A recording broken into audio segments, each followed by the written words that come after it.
You're about to witness is called the toxic nightmare. It really is a nightmare. Your first reaction will probably be disbelief.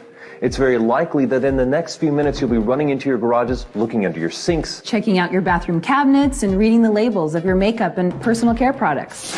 If you have children or grandchildren, all the more reason. So this message is both a warning and an expose.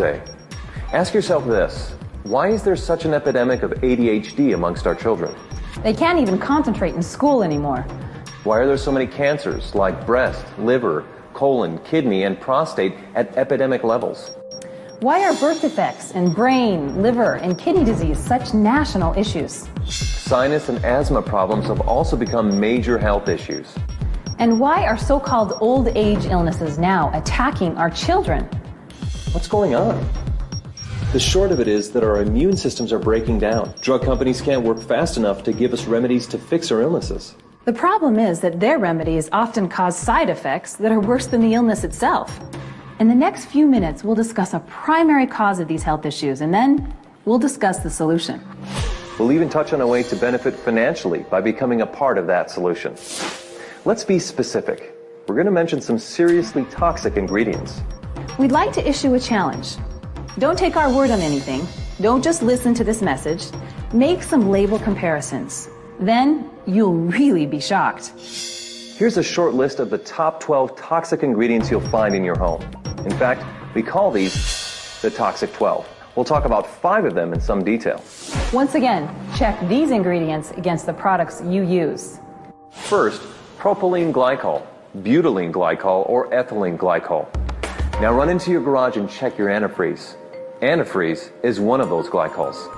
Now, check your facial cleansers, shampoos, conditioners, toothpaste, underarm deodorants, and baby products. These glycols act as surfactants, wetting agents, and solvents. They penetrate the skin fast, weaken protein and cellular structure. They're strong enough to remove barnacles from boats. The EPA warns us not to pour them into our soil, yet we smear them on our bodies. Contact with these glycols may cause brain, liver, and kidney malfunction. Yet, about 1/3 of all the beauty and personal care products you use morning, afternoon, and evening contain them and do not have a warning label. Why are these glycols used in such abundance? One answer: they come cheap. The non-toxic ingredients needed to replace them are far more expensive. Now propylene glycol is being added to many of our cookies and ice cream. It keeps them softer. You put petroleum in a cookie, and 100 years from now, it'll be soft and tender. Second, sodium hydroxide. This time, check under your sink. Check out your Drano or other sink and oven cleaners. Especially check the crystal or dry Drano. Crystal Drano is 100% sodium hydroxide. This is a poison. Read the warning label. Look at the skull and crossbones. Yeah, it's caustic soda lye.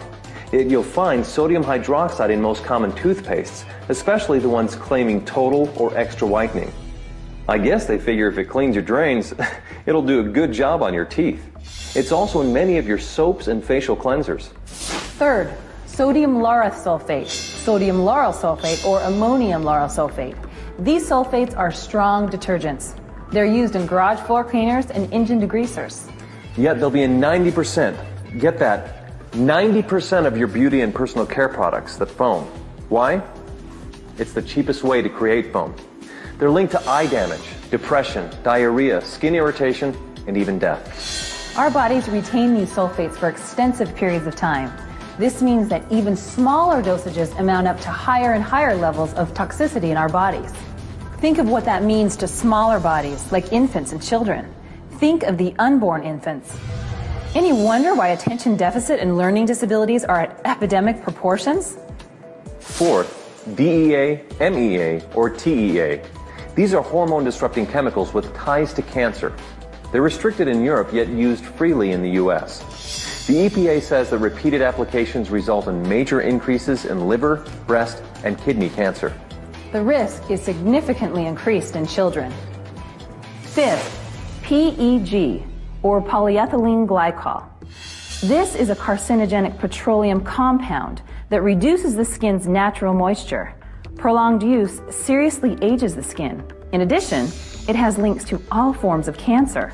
The higher the PEG content, like PEG 20, 50, 100, or 120, the worse it becomes.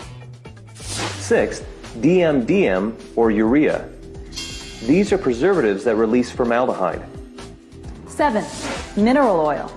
It's another petroleum product that coats the skin like saran wrap. Baby oil is 100% mineral oil. 8th, triclosan. It's a synthetic antibacterial with a chemical structure similar to Agent Orange. The EPA registers it as a pesticide. 9th, parabens, or anything that has paraben as part of its name. They are hormone-disrupting chemicals. 10th, isopropyl alcohol. It ages and dries the skin, promoting wrinkles and brown spots. 11th, FD and C color pigments. These are synthetic colors from coal tar. They scored the highest mark on the toxic scale. 12th, fragrances. They may contain up to 4,000 ingredients. Animal urine is most often used to create the desired smell. Well, those are the toxic 12. There's another 100 or so that should receive dishonorable mention. By the way, guess which occupational group has the youngest death rate? You probably guessed it. Cosmetologists.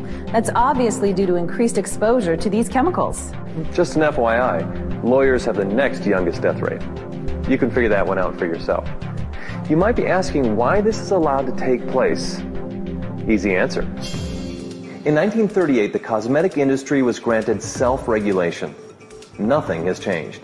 Since that time, we have 25,000 chemicals marketed without government intervention, regardless of what the tests show. This is probably a good place to warn you about companies who claim their products are safe. They'll tell you not to panic, that they use food-grade or cosmetic-grade glycols, sulfates, solvents, or parabens. They'll tell you how mild they are and that the critics are going overboard. It's the same thing some said years ago about smoking. Smoking can't hurt you. Smoking's not a threat to health. Well, that certainly wasn't true. A few years from now, additional information will show that these same toxic products cause a threat, just like cigarettes and smoking. Women use nearly 200 toxic ingredients daily in their routine, and men use nearly 100. These toxins, even in mild forms, mount up, stay in our bodies, store in our cells, and break down our immune system.